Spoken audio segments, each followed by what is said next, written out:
Welcome back. In this session, we're going to be talking about how to work with text in HTML. So I'm going to create another folder and we'll call it working with text. So now I told you the index file is always the default file is always index.html. So I'll just close every other thing I have on this. So I did that using Ctrl K and I press W. Now I have this. So we want to look at how to work with text in HTML. So if I believe everybody is familiar with Office, Microsoft Word, and so on and so forth. So you can decide to create an heading text. You can decide to create a body text, which is most of the time the paragraph. You can decide to bold the text. You can decide to make a text to be a subscript of another text. And all these things you can do with HTML, and that's what we are going to be looking at.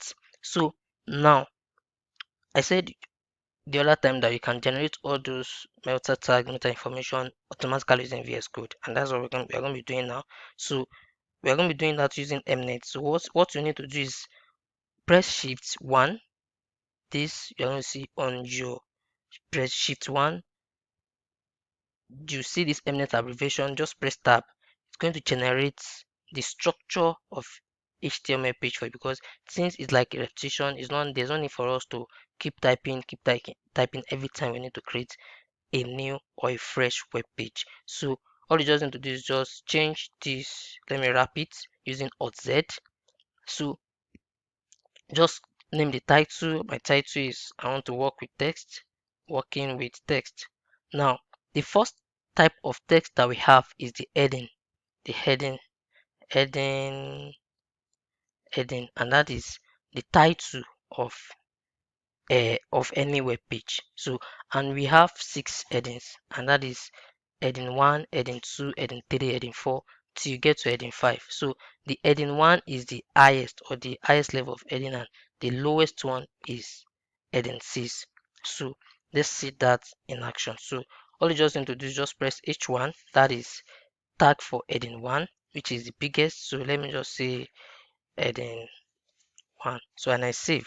So once I save, don't forget to see the effects on my web page. I need to open with lifestyle, so that once I save, I'll be seeing the live of this. So you can see that we have our title to be working with text, and we also have on our web page heading 1. Most of the time this heading 1 is like the title of your web page. So and now let's say you want to create a subheading of heading 1. So that in that case you are going to be using H2. So let me just call it heading 2. So if I save now, you see that H22 is an heading, but it's just that compared to heading 1, it is smaller. So like that, you get to heading, let me just call this heading 3. So till you get to heading 6. So the lowest depends on you what you want to use it for. The lowest is heading 6. The lowest is heading 6. So and the same pattern still apply to all.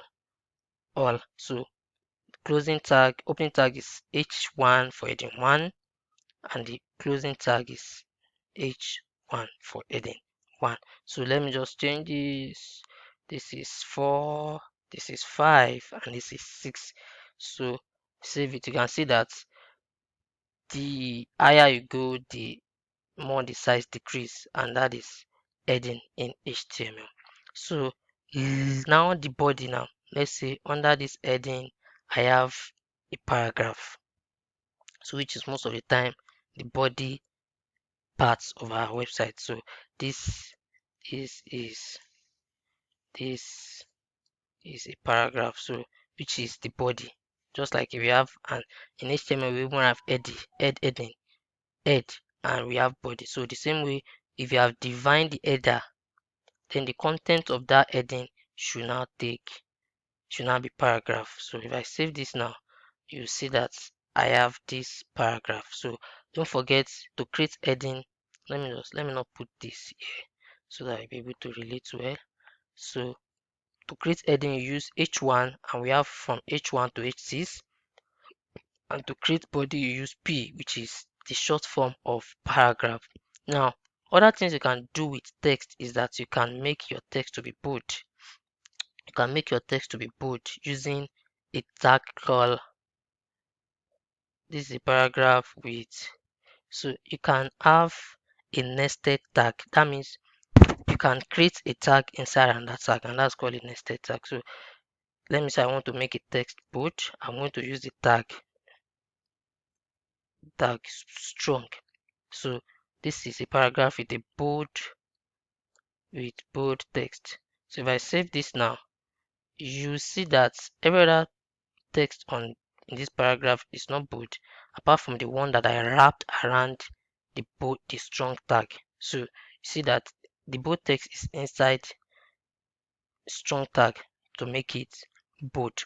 Now another thing you can do is that you can create a subscript and superscript of a text. Let me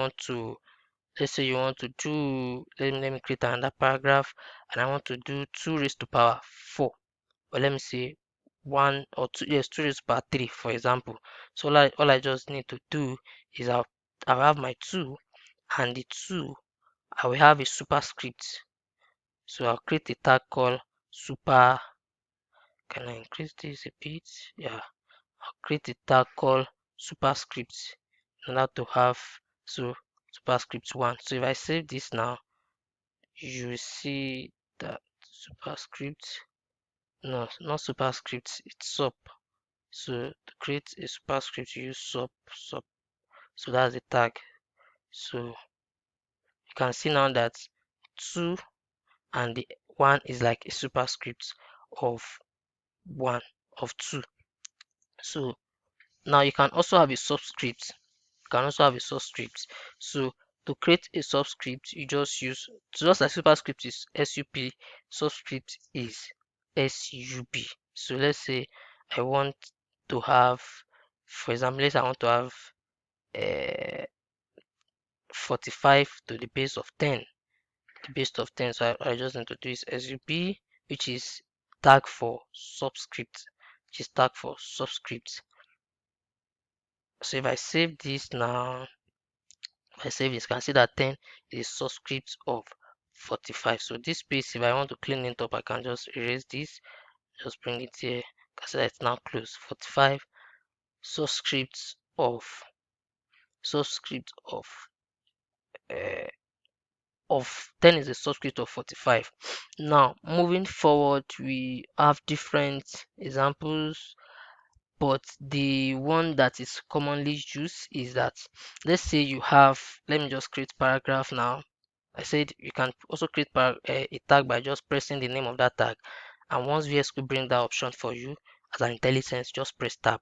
So let's say I want to create some random words of lorem. For example, lorem is just when you want to create a random word, just press lorem and press tab to generate some random words for you. So I have some random words on this page. So let's say, okay, I want this one to be, I want to have space like this so that I don't want them to be on the same line.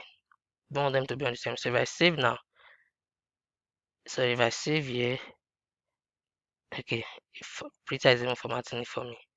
Okay, let me make it more practical now. So let me say this is line 1, and I go to the next line and I press this is line 2, and I save. See that it's still on the same page. That's why the fact that the operator is even telling me that I can't have white space, so it will automatically clean the white space for you. But let's say I want to go to the next line. I want this line 2 to go to the next line. Then the tag that I'm going to be using is BR, which is self closing tag 2. If I save now, you see that line 1 and line 2, they are now separate. If I want to create more break line or break points, then I can add as much as possible. So you see that I have more space in between line 1 and line 2. Maybe, and another thing that you can do is you can decide to underline your text. You can decide to underline your text. Let's say I want to underline this. This is line 2. All I just need to do is I'll just wrap it around a tag called U is just the tag that is used to underline a text. So I'll just wrap this line 2 all around tag. You can see that I have it underlined now. So, and that is that about working with the text. But we have a good number of it which we can also use when working with the text, but these are the most popular one or the most common one. And if there's a need for you to just choose more, then you can just check documentation, or you can use CSS to add anything you want to add.